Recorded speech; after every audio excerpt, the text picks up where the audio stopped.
Hello friends, welcome to my garden. I was out doing a walk around today and I thought that I would share with you a video about what's growing here in my garden. And this plant is one that I can see immediately as I walk out of my door. The blooms are absolutely gorgeous and every pollinator in the area is here. Butterflies, bees, hummingbirds, you name it. There are even dragonflies out here. I don't think they're consuming the nectar, but they're enjoying everything around. This, if you can't tell, is a loofa plant. And I don't see very many people talking about this plant on YouTube that they grow it. And I thought this would be a great opportunity for any of you who are thinking about growing your own loofah sponges to understand and hear from my perspective what my experience has been. This is a wonderful vining plant, as you can tell. I have it growing here on a standard cattle panel, and this is about 2 plants that you see here now, and these 2 plants will pretty much take over all of this cattle panel and everything in between it. These plants, I start the seeds around the same time that I start other seeds, around April. And generally speaking, the seedlings have just sat there until the real heat of our summer sets in. Right now, we are mid-August here in Zone 8A. And these plants for the last 2 or 3 weeks have been extremely productive in their growth and producing these fruit, which are the loofa that we all know and love and want to grow this plant for.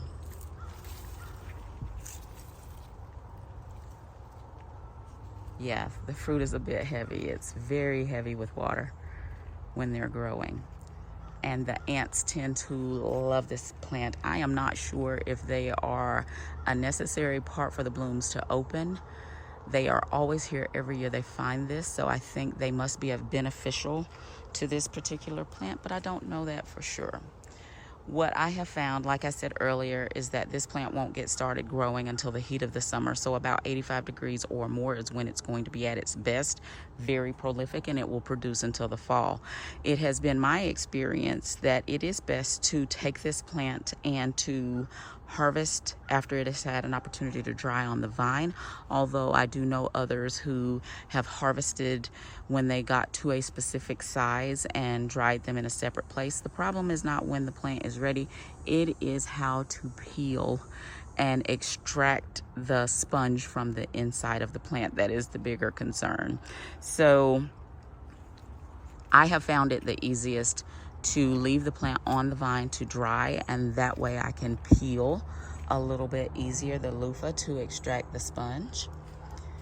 There are no downsides to this plant, especially if you want to grow something in the heat of our summers that does not require a lot from you. They do like water, fertilizer. They're not particularly finicky about that. I fertilize when I fertilize anything else, which is not regularly, but about once a month.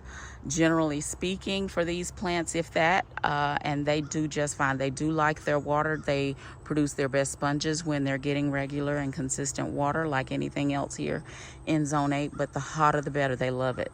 They enjoy the heat of our southern summer. The blooms are absolutely exquisite, and they are at their peak first thing in the morning. They are at their best early morning, but they are going to last throughout the day. And all the pollinators are here for them when they open. It is a viner. It is a very aggressive viner. We have had these vines to climb all the way to the top of these neighboring oaks that they're located near. So please watch them, and you don't need very many plants to get an extremely large harvest. So like I said, this is 2 vines that are climbing on this trellis, and one of those was an accidental germination that I just couldn't bring myself to pull. So you have 2 here. I usually try to keep it to 1 on one side of the fence. So if you are interested in growing your own loofa, I would advise you be cautious on one other thing other than the fact that the vine is extremely aggressive and will take over an area. So be cautious when you do that. A small trellis, a teepee type trellis, is not enough for this. Use something larger. But the other thing that I would advise on is that the plants, particularly the blooms, have a smell. One that I don't love. I definitely tolerate it because the pollinators do not care. But generally speaking, it has a strong, rather musky scent that I do not appreciate. However, for the beauty of the blooms and the productivity of the plant, I do plant this every single year. And I have loofah sponges galore. I'm not sure exactly why I plant it every year since I still have loofah sponges that I haven't used, but I enjoy seeing the flowers, and they are the backbone of this wall area that I create every year to kind of hide the rest of the garden. So yeah, if you're interested in growing loofah, give it a try. You won't regret it, especially if you're in one of the warmer climates. Plant this as soon as you can to be exposed to as much heat as possible. Warmest part of your garden, be prepared to give it water. This particular year I am growing it in a container. However, I've grown it to even greater success in the ground, so it's not picky as far as that is concerned. It's definitely a full sun plant. It will grow and reach until it finds it, if it didn't. And the hotter the better, and the more humidity the better. I traveled over the last few years to Texas, and it was not uncommon for me to see people growing loofah sponges along their fences. I think more for decoration than the actual sponges, but it was very common, and they're in a zone 9.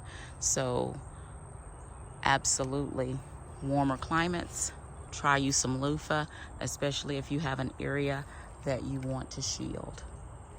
Give the loofah plant a go. Thank you so much for stopping by, and we'll see you next time.